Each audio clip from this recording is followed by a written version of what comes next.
विशंभरपुर गांव में दो सौतेली बहनें रहा करती थीं, सीता और गीता। सीता कम पढ़ी लिखी होने के कारण सीता का विवाह एक गरीब परिवार में हुआ। वहीं गीता की सुंदरता और अधिक पढ़ी लिखी होने के कारण एक अमीर घर में उसका विवाह हुआ। अपनी सुंदरता का घमंड गीता को पहले से ही था। विवाह के बाद उसे दौलत का भी घमंड हो गया।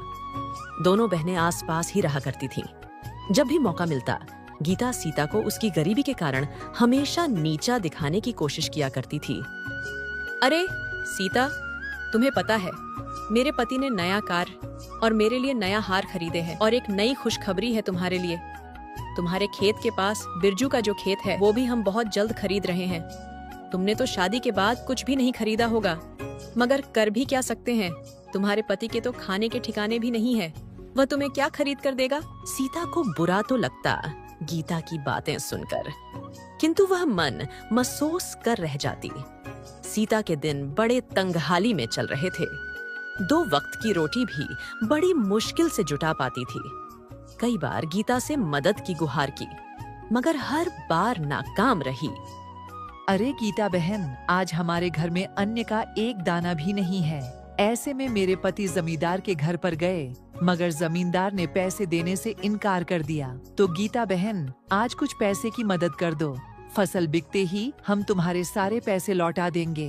अरे बहन, तू आज पैसे मांगने आई है। अगर तू कल पैसे मांगने आती तो मैं तुझे थोड़े बहुत पैसे दे भी देती।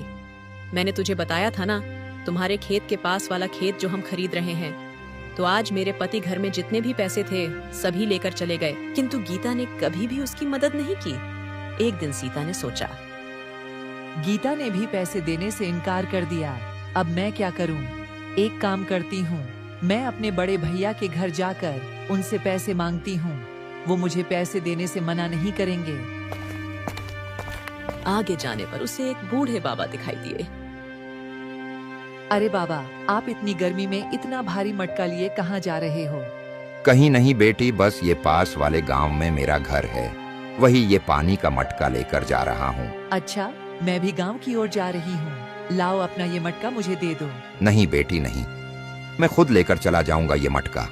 तुम कष्ट मत करो बेटी। अरे बाबा, मैं भी तो तुम्हारी बेटी जैसी हूँ। लाओ दे दो मुझे ये मटका। सीता ने उस बाबा से मटका ले लिया। दोनों साथ साथ गांव पहुंचे। सीता ने बूढ़े बाबा के घर तक मटका छोड़ दिया। ठीक है बाबा, अब मैं चलती हूँ। और फिर अपने भाई के घर पर पहुंच गई, मगर उस समय उसका भाई घर पर नहीं था। अरे वो भाभी भैया कहाँ पर हैं? वो अभी घर पर नहीं है। अरे मुझे भैया से जरूरी काम था भाभी। क्या काम है, मुझे भी बताओ तो। अरे भाभी, मैं आपसे क्या बताऊं, मेरे घर के हालात बहुत खराब हैं। हमारे पास 2 वक्त के खाने के पैसे भी नहीं हैं। बड़ी उम्मीद लेकर भैया के पास आई हूँ कि वो कुछ न कुछ तो मदद करेंगे ही। तो इसमें हम क्या कर सकते हैं? हमारे पास पैसों का पेड़ नहीं है जिसमें से तुम्हें तोड़ कर दे दे। जाओ, अभी हमारे पास पैसे नहीं है। अगर पैसे मांगने के अलावा तुम्हारे पास कोई काम हो तो बताओ, नहीं तो जाओ। ठीक है भाभी, मैं चलती हूँ। अरे बेटी इधर आओ। अरे बेटी, तू इस गांव में किसके घर आई थी? अरे बाबा, इस गांव में मेरे भैया रहते हैं। मैं उनसे मदद मांगने आई थी, लेकिन भैया घर पर नहीं थे और भाभी ने मदद करने से साफ मना कर दिया। इसलिए मैं उदास होकर घर पर जा रही थी। सीता ने अपनी पूरी कहानी बाबा को बताई। घबराओ मत बेटी, इस कलयुग में कोई किसी का नहीं है। माया के सब पुजारी हैं। अगर तुम्हारे पास धन दौलत है तो भैया भाभी सब तुम्हारे साथ होंगे, नहीं तो कोई किसी का नहीं है। सब अपने स्वार्थ के लिए जीते हैं। बेटी, एक कहावत है, फटी जेब से सिक्के क्या गिरे, उससे पहले रिश्ते गिर गए। आप सत्य बोल रहे हो बाबा, लेकिन मजबूरी सब कराती है। आज 2 दिन से हमारे घर पर खाना नहीं बना, तो बाबा आप ही बताइए, मदद मांगने के अलावा मेरे पास कोई दूसरा रास्ता भी तो नहीं है। बेटी परेशान मत हो, ले तू इन तीनों घड़ों में से कोई एक घड़ा ले ले। क्यों बाबा? अरे बेटी, तू इतनी दूर से पैदल चलकर आई है और पैदल ही चलकर तुझे जाना है। बेटी, अगर तुझे रास्ते में भूख लगे तो इन घड़ों के अंदर लड्डू है, तो वो लड्डू खा लेना। नहीं बाबा, मुझे नहीं चाहिए। आपने मुझसे पूछा, वही बहुत है। आप मेरे लिए फरिश्ता बनकर आए हैं। अपनों ने मुझे ठुकराया है और आपने मुझ पर इतना बड़ा एहसान किया है जो कोई सगा नहीं कर सकता। वो आप कर रहे हैं बाबा। मैं आपका यह कर्ज कभी नहीं चुका पाऊंगी। नहीं बाबा, मुझे यह घड़ा नहीं चाहिए। अरे बेटी ले लो, तू तो मेरी बेटी जैसी है। बाबा के बार बार कहने से सीता वो घड़ा ले लेती है। बाबा, अब मैं चलती हूँ, वरना मुझे घर पहुँचते पहुँचते शाम हो जाएगी। और फिर सीता अपने घर की ओर जाने लगती है।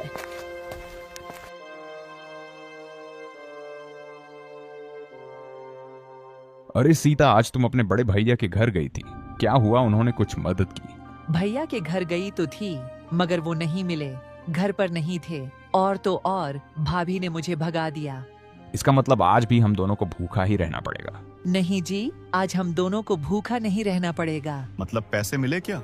जब मैं भैया के घर से वापस लौट रही थी तो मुझे रास्ते में एक बाबा मिले और वो बाबा मुझे लड्डू से भरा एक घड़ा दिए और बोले थे, बेटी रास्ते में जब भूख लगे तब खा लेना। मगर मैंने ये लड्डू नहीं खाई। क्या ये तो बहुत अच्छी बात है। जाओ फटाफट से तुम वो लड्डू ले आओ, हम दोनों साथ में मिलकर खाएंगे। मैंने भी सुबह से कुछ नहीं खाया।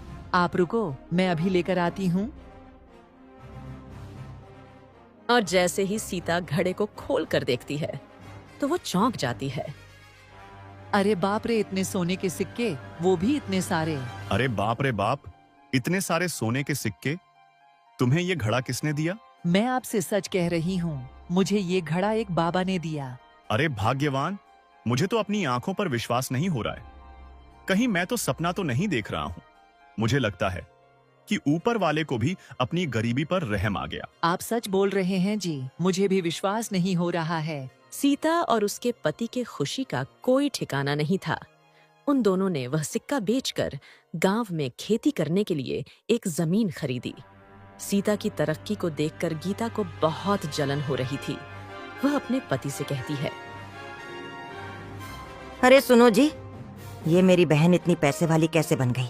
उसके पास इतना धन कहाँ से आया? कुछ दिन पहले ये मेरी बहन भिखारी जैसे अपने घर पर भीख मांगने आई और अब तो ऐसा लग रहा है कि हमसे भी ज्यादा पैसे वाली हो गई। हाँ, मैं भी वही सोच रहा हूँ।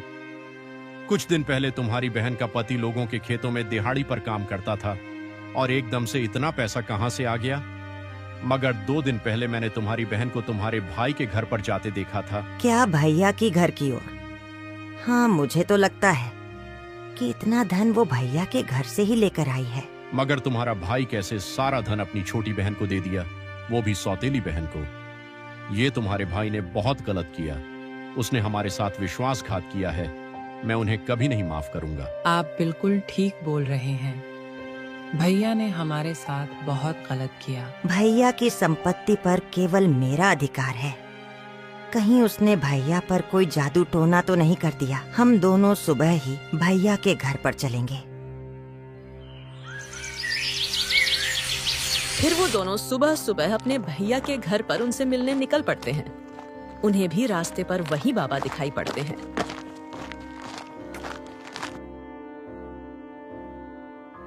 अरे बेटी, तुम जरा इस मटके को उठाकर मेरे कंधों पर रख दोगी? क्या तुम अपना काम खुद नहीं कर सकते हो? मैं बूढ़ा हो गया हूँ बेटी, मुझसे ज्यादा वजन नहीं उठता। तो कृपया करके बेटी, बस तुम इस मटके को मेरे कंधों पर रख दो। तो क्या हमसे पूछकर बुढ़ा हुआ था? खुद ही तो बुढ़ा हुआ है। अरे भाग्यवान, तुम भी कहाँ इस बुढ़े की बातों में आ रही हो? जल्दी जल्दी चलो, हम घर पहुंचने ही वाले हैं। मगर गीता ने उस बाबा की कोई मदद नहीं की। वह अपने भाई के घर पहुंच जाती है। अरे भैया और भाभी, 2-3 दिन पहले सीता यहाँ आई थी क्या? हाँ गीता, 2 दिन पहले सीता यहाँ आई थी, मगर मैं उससे नहीं मिला। जब वह घर आई थी तो मैं शहर गया था। उससे केवल तुम्हारी भाभी ही मिली थी। भाभी, जब सीता यहाँ आई थी तो आपने कुछ दिया था क्या उसे? नहीं, मैंने तो उसे कुछ नहीं दिया था। मगर तुम ऐसा क्यों बोल रही हो? अच्छा, तो इसका मतलब आपने उसे कुछ नहीं दिया था। ठीक है भैया, अब हम चलते हैं। अरे अभी तो तुम दोनों आए हो और इतनी जल्दी भी जा रहे हो? खाना तो खाकर जाओ। नहीं, हम यहाँ से निकल रहे थे तो हमने सोचा भैया से मिल लेते हैं। अच्छा भैया, हम चलते हैं। अरे भैया ने तो उसको कुछ भी नहीं दिया, तो फिर उसे इतना सारा धन माया कहाँ से मिला?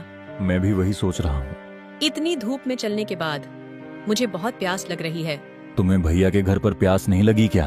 तुम जाकर कहीं से पानी लेकर आओ, मुझे चक्कर आ रहा है। अरे जब मैं भैया के घर पर गई थी तो मुझे प्यास नहीं लगी थी, लेकिन अब प्यास लग रही है। उन्हें एक घर दिखाई देता है, वो घर उन्हीं बाबा की थी। क्या हुआ बेटा, मेरे घर की तरफ कैसे आना हुआ? बाबा एक गिलास पानी मिल सकता है? आओ आओ, मेरे घर के अंदर आओ। बाबा, हमने आपकी मदद करने से इनकार कर दिया था, तब भी आपने हमें पानी पिलाया है। तो क्या हुआ बेटी, वह तुम्हारा कर्म था, यह मेरा कर्म है। और बेटी, मैंने तुम दोनों को इस गांव में पहली बार देखा है। तुम दोनों इस गांव में किसके घर आए हो? अरे बाबा, इस गांव में मेरे बड़े भैया रहते हैं, उन्हीं से मिलने हम इस गांव में आए थे। भैया से मिलकर हम घर की तरफ जा रहे थे, तभी मुझे प्यास लग गई और आपके पास आ गई। अच्छा, तुम गबरू की बहन हो ना बेटी? तुम्हारी एक और बहन है ना, जो थोड़े दिन पहले अपने भाई से मिलने आई थी? हाँ बाबा, वो थोड़े दिन पहले भैया से मिलने आई थी। मगर बाबा, तुम्हें कैसे पता कि वो मेरी बहन है? बेटी, जिस जगह तुम मुझे आज मिली थी, थोड़े दिन पहले तुम्हारी बहन भी मुझे वहीं मिली थी। उस बेचारी बच्ची ने मेरा मटका मुझसे लेकर मेरे घर तक छोड़ा मुझे। मगर बाबा, तुम्हें पता है, जब से मेरी बहन भैया के घर से होकर आई है, तब से उसके पास खूब धन दौलत हो गई है। बताता हूँ बेटी, बताता हूँ। उस बच्ची के पास जितनी भी धन दौलत आई है, वह उसके अच्छे कर्म और अच्छे नियत के कारण उसे प्राप्त हुई है। बाबा, मुझे तुम्हारी बातें कुछ समझ में नहीं आ रही है। और मेरी बहन के ऐसे क्या अच्छे कर्म है जो उसे इतना धन मिल गया? कर्म और नियत अच्छे होने से धनवान कैसे हो सकते हैं? बाबा, आप ये कैसी बातें कर रहे हो? बताता हूँ बेटा, सब बताता हूँ बेटा। यहाँ पर जितने भी घड़े रखे हैं, ये कोई साधारण घड़े नहीं है। ये घड़े मनुष्य के कर्मों और मनुष्य की अच्छी नियत के परिणाम देने वाले घड़े हैं। क्या इंसान के कर्मों का घड़ा? ये कैसा घड़ा है बाबा? बाबा, मैं तुम्हारी बात अच्छे से समझ गई। ये कर्मों के घड़े हैं। अपना जैसा कर्म होगा, इस घड़े में से अपने कर्मों के अनुसार फल मिलेगा। ठीक कहा बेटी, बिल्कुल ठीक कहा। बाबा, आपको आपत्ति ना हो तो क्या आप एक खड़ा हमें भी दे सकते हैं? हम भी अपना कर्म आजमा के देखते हैं। क्यों नहीं बेटी, क्यों नहीं, ले लो। तुम भी एक घड़ा ले लो, तुम भी अपने कर्म और अपने नियत का फल पाओ। गीता को भी बाबा ने एक घड़ा दे दिया और वो दोनों वहाँ से चले जाते हैं। फिर रात के समय जैसे ही वह अपना घड़ा खोलते हैं तो उनके घड़े में से बहुत सारे बिच्छू निकलने लगते हैं। बाप रे बाप, अपने घड़े में से तो बिच्छू निकले। पर क्या गलत निकला? अपने कर्मों के हिसाब से अपने को यह बिल्कुल सही मिला है। अपन बहुत लालची थे। तुम्हारी बहन बेचारी इतनी मजबूरी में थी और अपने पास कुछ पैसे की मदद मांगने आई थी, लेकिन हमने उसकी मदद नहीं करी और दो चार बातें भी सुनाई। कर्म ऐसे करने के बाद हम अच्छे फल की अपेक्षा कैसे कर सकते हैं? आपने बिल्कुल सही कहा जी। मुझे अपनी सुंदरता और धनवान होने का बहुत ही घमंड था। मैंने अपनी बहन की मजबूरी नहीं समझी। मैं कैसे भी करके उसे नीचा दिखाने की कोशिश करती थी। सीता और उसके पति को अपने गलती का बहुत पछतावा हो रहा था, फिर भी उसे हमेशा नीचा दिखाती थी। आज उस बाबा ने हमारी आंखें खोल दी। हाँ गीता, तुम सच बोल रही हो। वो बाबा हमारे लिए किसी फरिश्ते से कम नहीं थे। आज उन्होंने हमारे कर्मों का फल हमें दे ही दिया।